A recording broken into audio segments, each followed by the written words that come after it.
Hello, everyone. My name is Vance. Welcome to today's show. We have a good one for you, as always. On the show today, we are catching up the latest in all things politics, and especially presidential politics. Kamala Harris and Tim Walz had a big rally last night with some interesting drama and some potentially politically influential drama coming out of it. We'll give you the full rundown on that. Also, take a quick look at the Cori Bush defeat by William, it wasn't William Lacey Clay this time, it was another guy, at AIPAC, continuing to wield big-time influence against the left in the Democratic primaries. Also taking a look at Kamala confronting some division in a very interesting way over the issue of Gaza. Also give you some general Gaza updates. Take a look at where Vance is coming from with this whole internet weirdo populism deal, and exactly, kind of trace back some of those online roots to his weirdness, and another look at the really developing kind of horrific situations coming out of England regarding race riots, and some people that I know there who are non-white really continuing to fear for their safety, as people have been beat up on the streets, shops have been destroyed, all with, again, very relatively little mainstream establishment response.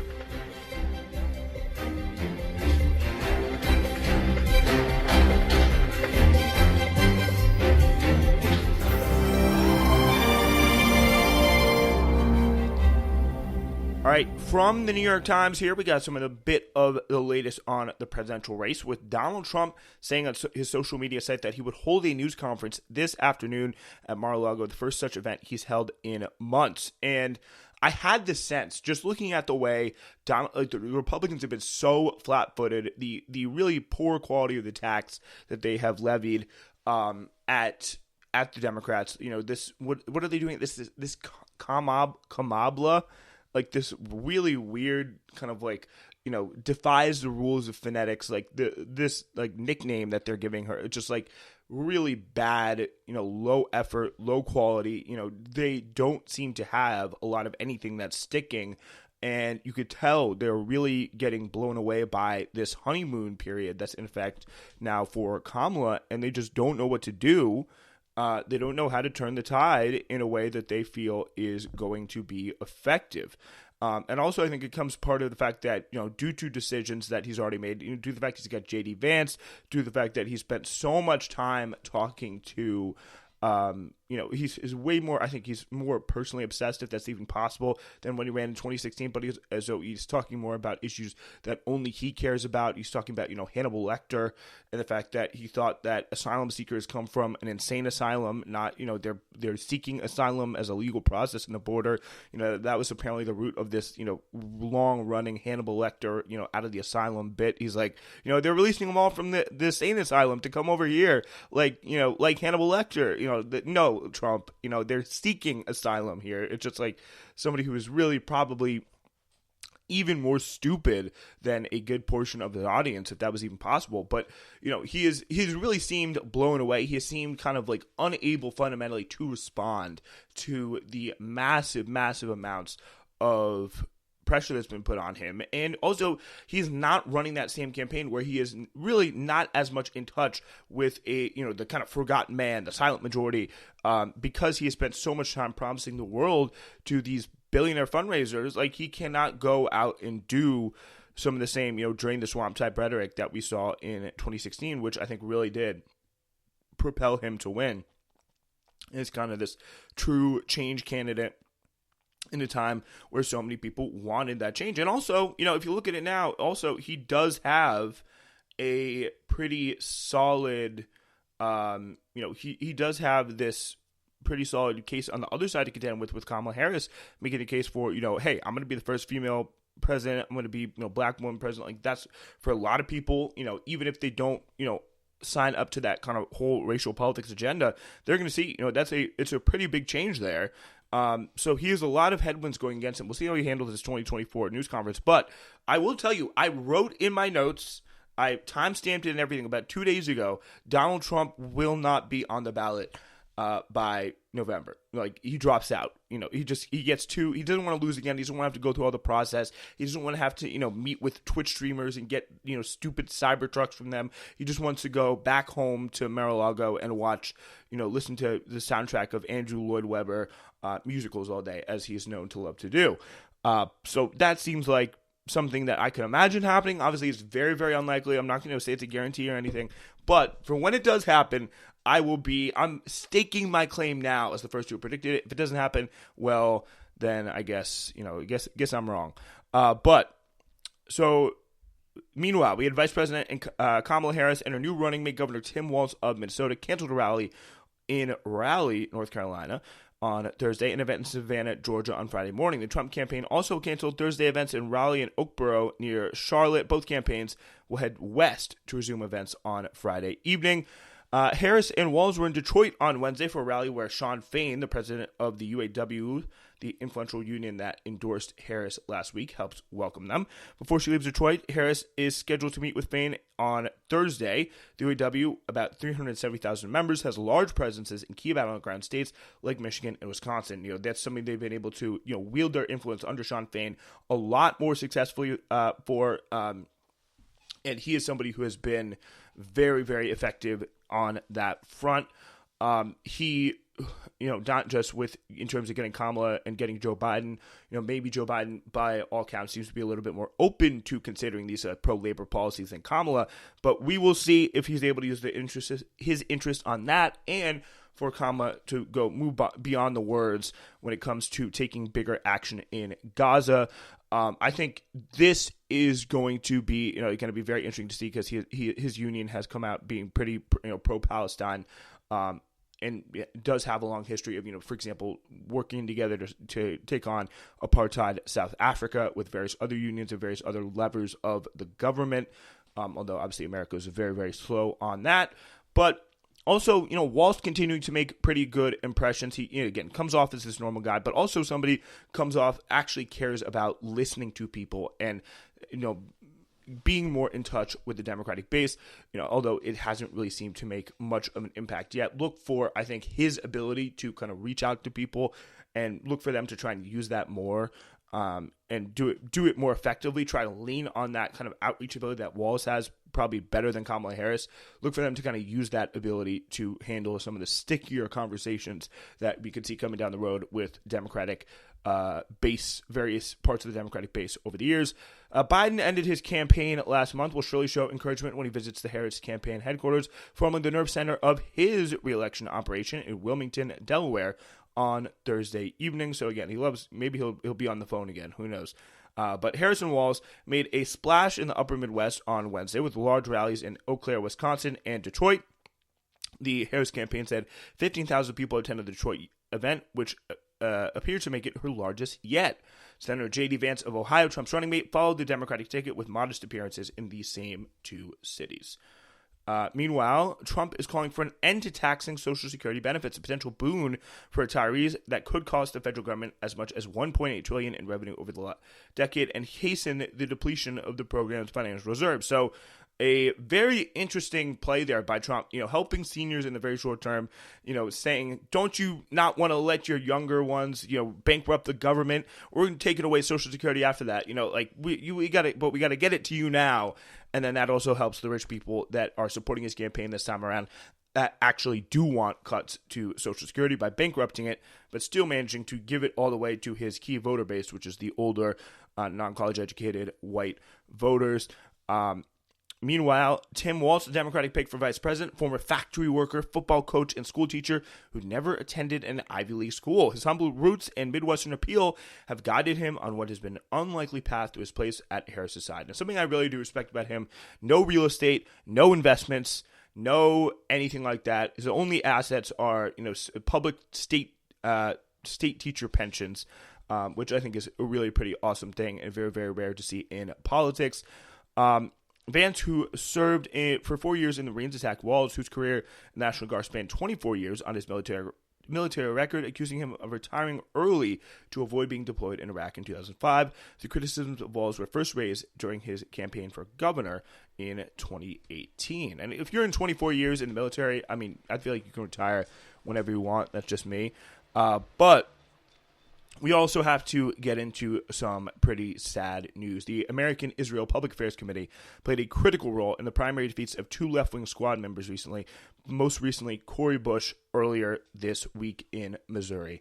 The pro-Israel organization pumped more than $8 million on the race to target Bush, who had opposed providing Israel with funding for the war in Gaza. This year, the group spent about $15 million in support of George Latimer, the Westchester County executive who defeated Representative Jamal Bowman of New York, another squad member who opposed aid to Israel. So I think when it comes down to this, like, we do have to realize that AIPAC is not going to be something that, as kind of left-wing people who want to see more left-wing members of Congress, that's going to be something that we are going to have to contend with. But luckily, it is, given the situation, it is a very beatable equation. I think there is a certain extent of, not if you look at the people who survived in the squad, you look at like Summer Lee, for example, look at Rashida Tlaib, they have been really, really good on constituent services. They have always been open to answering calls. They have always met with people, and even if they don't agree, even if they know they're never going to agree, both sides kind of know they're never going to agree, they always come, they meet, they make them feel seen, they make them feel heard, all that kind of stuff. Like, that is something that Jamal Bowman, was not able to do, something that Cori Bush apparently really struggled to do. So I think that is going to be some, even although it is incredibly sad, it's just the reality that, they're going to come for these top members. They're going to come for, these people that actually are bold enough to stick their necks out, when we have literal video coming out of Israel raping so-called Hamas prisoners, but again, with no evidence that they're actually Hamas, and this really insidious assumption that anyone the Israeli army deigns to pick up from Gaza has to be associated in Hamas some way, which I find to be absolutely, utterly ridiculous. But, speaking out about that in American politics now is punishable with an onslaught of spending against you that really no one in the Democratic Party, in terms of leadership, will seem to care anything about. The media won't seem to care anything about. But that is going to happen. And I think, how do you beat it? Number one, again, better constituent services. Number two, you thread the needle, and you really are more effective on challenging the Democratic Party when it matters and doing it effectively. I think the Democrats held the line on the infrastructure bill. They did it for Biden's agenda, but I think calling it Biden's agenda was a little bit of a misnomer, because it wasn't an agenda that Biden was really willing to come out and defend. They were, a lot of the attacks, again, they were not on Israel in terms of the AIPAC side. When they wrote negative ads, or when they cut negative ads about Cori Bush, they were attacking her for voting for the first time, just the same way it was with Jamal Bowman voting against the infrastructure bill, because it didn't have enough of Biden's stated agenda. But the thing is, even though it was Biden's stated agenda, this kind of increasingly watered down version of Build Back Better, it wasn't an agenda that he actually cared about. It wasn't an agenda that he was willing to go to the mat to defend. So that makes it a lot tougher when you say, "Oh, I'm standing up for Biden's agenda," but Biden is like, "I don't care. I didn't care about the agenda. I'm just happy to get anything passed." That is not. Biden has to be actually buying into the agenda for you to credibly come out and say, "Okay, this was Biden's agenda." So, that is definitely a thing that I think they could have done a better job. The constituent services, B, opposing with more strategy when it comes to the Democratic Party, and C, I think not being able to, really not being afraid to really, shake those hands of people that you may disagree with, that you may think are, not people that you're going to work with. And, I think Summer Lee did a very effective job in this, in just terms of calming people with a little bit of personal touch. Even if, you have a lot of policy differences, you don't have to be in there, selling your soul, but you also don't have to be, giving people the cold shoulder. I just don't think, it would be an ideal thing to do, but right now, as currently constituted, the left does not have the power to do that. So I think that is a very key part of the equation, and it's very, very sad to see Cori Bush go. But I believe, Ilhan Omar and Don Samuels is going to be the next big challenge in Minnesota, but hopefully Omar, who apparently is better in some of those departments I just mentioned with the constituent services, especially, will be able to work through that.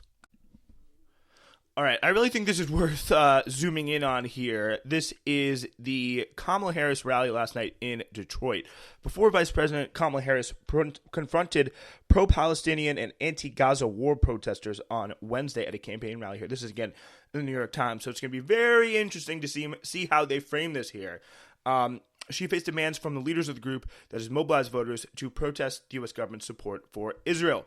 The founders of the Uncommitted National Movement, with the group that mobilized more than 100,000 people to withhold their votes from President Biden in this year's Michigan primary over his support for Israel's war against Hamas in Gaza, were among those invited to welcome Harris and her new running mate, Governor Tim Walz, to Michigan in a photo line. So again, it's just like when you're actively seeing a person, and we're seeing, again, so the leader of a country who just came up, got 58 standing ovations in Congress, and we have a video coming out of clearly showing that country's soldiers raping Palestinian prisoners, and sodomizing them. Clear video showing that, and all they get is a little greeting in the photo line, next to the people that we don't really care about. Again, it seems nice, but it is, anyone who is in any way studied in politics will tell you, like, this is an absolutely a complete way to ignore people. Like, this is when you don't want to have to deal with them.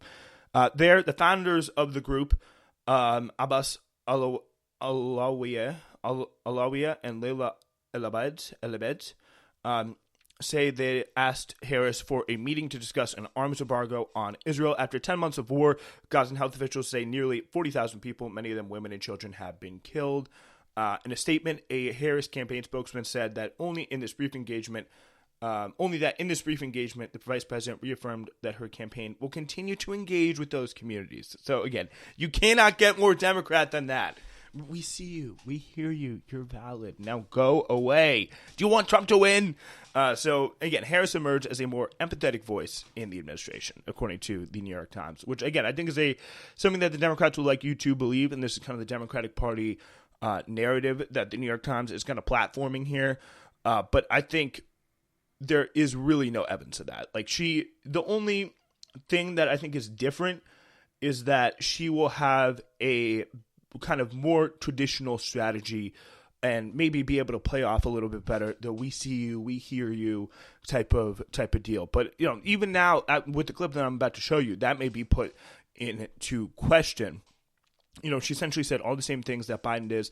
We're very concerned about Netanyahu. We need, but she can do it a little bit more convincingly. She can do it with a little bit more kind of tonal seriousness coming in there. And I really do not think anyone should be fooled when, fundamentally she's going to have the exact same policies as Biden will. And she's shown no willingness to make any sort of serious break from Israel and the government and what they're doing and supporting it, to the nail. In addition to an arms embargo on Israel, the uncommitted leaders have also asked for convention speaking roles for a representative of their group and a Palestinian pediatrician. I appreciate her leadership, and I know uncommitted voters want to support her. Uncommitted delegates want to support her, said Alawiya. But our voters need to see her turn a new page on Gaza policy. And I think this is a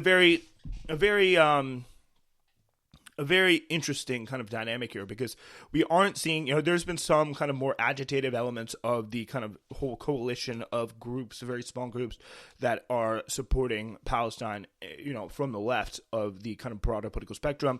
But at least with this side, like, these are people who want to support, they are natural Democrats, and they want to support Kamala Harris, and they want to support the Democratic Party, and they would be very enthusiastic about it if Kamala was willing to give them absolutely anything to go off of. And they are just continuously telling them to sit down, shut up, and avoid letting Trump win, which is very, very cool. So Elabed said she broke down into tears as she introduced herself to Harris. I told her that I meet with my community members who are losing tens and hundreds of family members every day, Elabed said, and we need something from her that can guarantee that we can save their families' lives. But this is how, despite all the "we hear you, we see you, we're going to engage with this community, and it's all that just utter bullshit. Like, this is how Kamala Harris responded to some chanting protesters at her rally. And hopefully we can rewind this here. They're chanting, "Kamala, Kamala, you can't hide. We won't vote for genocide" here.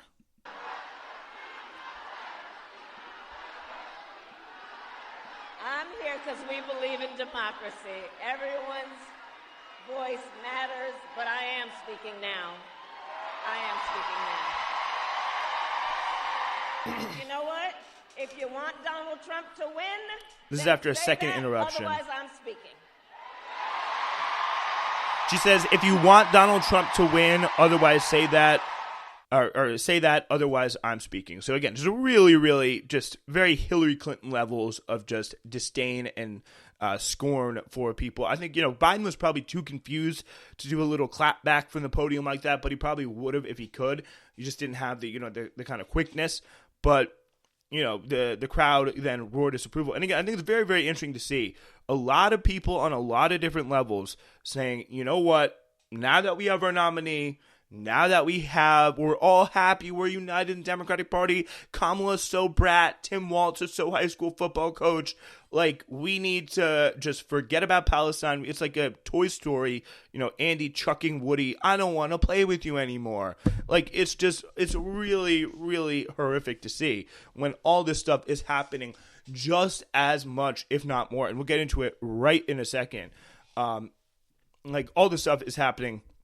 And especially the young voters, especially some of the kind of coalition that really, and some of the black voters, especially, that have been very, very pro-Palestine when Biden was at the top of the ticket. And I think young and black voters, probably specifically, that were some of the more breakout groups that were incredibly concerned. If you remember the 100 clergy members signing that letter for Joe Biden to do something more about Palestine. So, like, that was a big part of the movement. And now, it seems they really just let the Arab American people who are losing family members every day to this stuff have said, sit down, shut up. You're going to help bring us Trump. Don't spoil our moment in the sun. You're going to help bring us Trump. Stop raising your voice. And it really, really is sad to see. And I think this is our clearest indication yet. This is the response. This is the BS response. It's kind of an ultra version of what Biden did. Just, we see you, we hear you. But also, the moment you actually try and do anything serious. And Tim Walz apparently did the same thing in Minnesota. He was asked to meet with this group, and apparently, he thought he was going to be hearing their stories, but then as soon as he had to commit to an actual policy issue, he was like, oh, no way, no thank you, not going to happen. He canceled the meeting. And it's just like, wait, I thought you wanted to discuss change. I thought you wanted to engage with the community. It's just, no, it is completely, the bottom line here is this is a completely shallow ticket on the issue of Gaza. They're going to do the exact same thing, but they're going to brand it, public relations wise, a little bit better. So they have more than Democratic coalition shouting down the smaller minority of people who are saying, this is not okay. We need to stop this. We can't be sending weapons. We can't be sending funds to this country that is raping their Palestinian prisoners in full view of cameras and, going on riots or the right to rape them. The moment anyone seems to be punished for it, let alone doing all the other crimes that they have done in Gaza and across the Middle East for very many, many years. So bottom line, not a good start, to say the least, for Kamala and her big, kind of transformation on an issue that a lot of people in the Democratic base, at least maybe a month or two ago, seem to care a lot about. It's important, though, also, we do want to give some time to look at the general updates on the war on Gaza, where just having this in at the moment, just take a look, just general look here. The Israeli military says it struck Hamas command centers embedded in the areas of 2 schools in the Gaza Strip. I was like, come on. Again, no evidence needs to be provided for this. And again, schools where a lot of civilians are sheltering. Gaza Civil Defense says that Al-Zahra School and Abdel Fattah Hamoud School, east of Gaza City, were targeted in the bombing. The attack on the Al-Barej refugee camp has killed about 15 Palestinians. The Israeli Foreign Ministry has revoked the diplomatic accreditation of 8 Norwegian diplomats who work with the Palestinian Authority, saying it is a response to the country's anti-Israel unilateral steps, including recognition of a Palestinian state. Meanwhile, we are continuing to see this talk of some sort of Iranian response, just generally from the axis of resistance. Yemen's Houthis have confirmed that they will work with other axis of resistance members in any joint operation, while Israel's army message is that there is no safe place in Gaza, as they're calling for more evacuation areas in eastern parts of Khan Yunis. Hind Hurari of Al Jazeera says there's a state of panic among Palestinians, especially those in eastern parts of Khan Yunis, and those who have received leaflets and warnings by the Israeli forces to evacuate to the western parts of Khan Yunis in al-Mawasi. Those people went back to their houses a couple of days ago when there was another warning for them to evacuate during the past couple of weeks. The same exact area is being called for evacuation. And those same exact families, children's parents, with all their belongings, were scattered from the streets for weeks because they did not have any place to evacuate to when Israeli forces warned them. Palestinians do not have any place to go. Everywhere is packed. 1 million displaced Palestinians are squeezed into Deir al-Balah, and here in al-Mawasi, Khan Yunis, we're seeing people's movements looking for a place to set up their tents. But people want a place where there's access to water, where there's no garbage. Here, where we are, there's a huge pile of garbage just beside us, and that's why not a lot of people are setting up their tents over here, said Hind Khudari of Al Jazeera. So, that is something that is going to be very, very key. And we have seen this time and time again. They're just being shunted around from place to place. This is just an unadulterated, unmitigated kind of torture operation of an entire people. We're picking them off little by little, airstrike by airstrike, and it really is sad to see that there is literally nobody stepping in to stop this. An exclusive interview given to Time magazine, Israeli Prime Minister Benjamin Netanyahu said he made a mistake not launching a full-scale war against the Palestinian group Hamas in the years leading up to the October 7th attacks. He blamed the Israeli security establishment for its hesitation and for himself to acceding to their reluctance. October 7th showed that those who said that Hamas was deterred were wrong. He said to Time during his interview, if anything, I didn't challenge enough the assumption that was common to all those security agencies. I always knew, but I should have just, said my red opinion more frequently, and that really could have stopped a lot of different things. It's just a really base, kind of confidence is really what I would say by Benjamin Netanyahu. He's seen how much support he has from the U.S. He's seen and where he wants to go in terms of this really obvious plan to try and drag the United States into a broader regional war to, just again have it as a battering ram against the enemies of Israel. And he knows that there's not going to be really anyone coming in to stop him when it comes to some of the most really horrific parts of what he wants to do. So he's just saying, complete BS like this, completely unchallenged.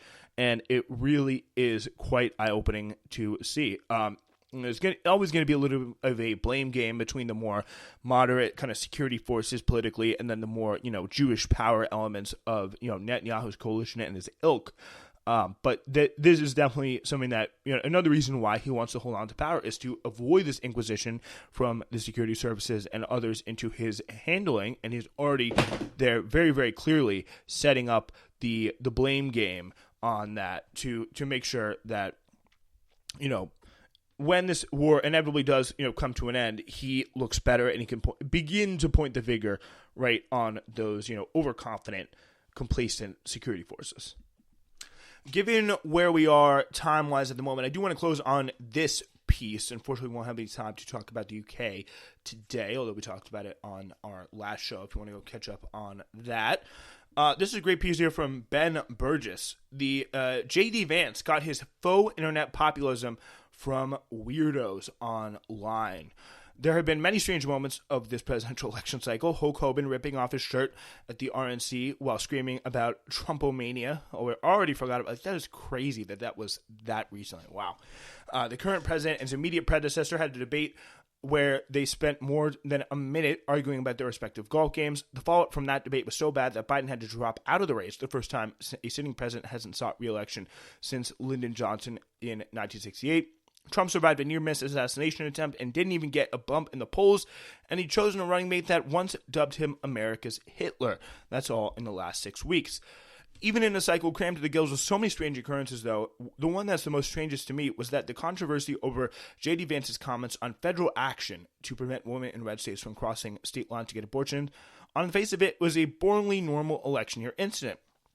The Republican vice presidential candidate made an extreme comment about a hot-button issue in 2022, so the Harris campaign dug it up and amplified it. Nothing to see here. Pretty crazy thing about, stopping women from crossing state lines to get abortions. Harris campaign talks about it, no big deal. But the part that left me feeling like I was having a very strange dream was the revelation that he said it on was and this is about to be real kind of, you're gonna have to bear with me and Ben here with this article, because this is some real kind of online stuff. He said that comment on a podcast hosted by one Amy Therese. That's right. So here's a clip of that on the Amy Therese podcast. Here's a situation. Let's say Roe versus Wade is overruled. Ohio bans abortion, in 2022 or let's say 2024. And then, every day George Soros sends a 747 to Columbus to load up disproportionately black women to get them to go have abortions in California. And of course, the left will celebrate this as a victory for diversity. That's kind of creepy. Health justice is when we exterminate working class black people. Something like that could. I mean, that would be a really weird turn of events that could happen. Yes, and it's like, So this girl, Amy Therese, the girl with the Australian accent there, she is a very, very kind of online pundit that, again, the vice presidential candidate the Republican Party is associating with. She was a co-host of a socialist podcast once called Dead Pundit Society. Socialist podcasting is a very small world, and so she left that, and again, eventually began to tweet online more and more to the right wing. She probably tweeted about the author of this piece, Ben Burgess, 100 times by the time that he eventually blocked her. These days, you can find her posting that German but not Mexican immigrants should be allowed into the United States because, among other reasons, Germans are more beautiful, and saying that anyone who disagrees is in the grips of a slave morality. So this is someone who, again, J.D. Vance said that too. I had a similar moment of feeling slightly departed from the reality when I saw Politico's list of 6 thinkers who had shaped Vance's worldview. I had the odd and uncomfortable realization that I personally knew 2 of the 6. As I discuss here, links to another article, he's debated Compact editor Sohrab Ahmari, and then Curtis Yarvin was another one of these very obscure online right thinkers. It's just like, this is a really kind of crazy stuff. So Vance's economic views were probably the furthest thing originally imaginable from populism, nor, as it turns out, were his cultural views particularly conservative. Vance's transgender friend and classmate from Yale, Sophia Nelson, shared a trove of past communications between the two with the New York Times. They show, for example, Vance sending a note of preemptive apology to Nelson, since she thinks of herself as a genderqueer radical pragmatist, and he'd referred to her as a lesbian in Hillbilly Elegy. She told him it was quite all right if he'd used the former phrase. No one would have known what he meant. Still, he wanted her to know the description came from a place of ignorance. This sounds like a goddamn liberal. He called Trump a demagogue and said that the more white people vote for Trump, the more black people will suffer. He said it was a cynical asshole, and he was, part of America. He was essentially a bog standard liberal. So the cast of strange characters, though, that Vance eventually began to hang around with, like the literal monarchist Curtis Yarvin and that psycho Aussie lady Amy Therese. They were both underground reactionaries known to the tragically online, such as myself, but they provided a significant clue. So does the fact that his time as a venture capitalist put him in contact with Peter Thiel. Vance's first venture capital job was at Thiel's Mithril Capital. Thiel almost single-handedly funded Vance's original campaign for 2022 nomination, but this is kind of before a crucial meeting between Vance and Trump where they made peace for Vance's years of private and public antipathy for the former president.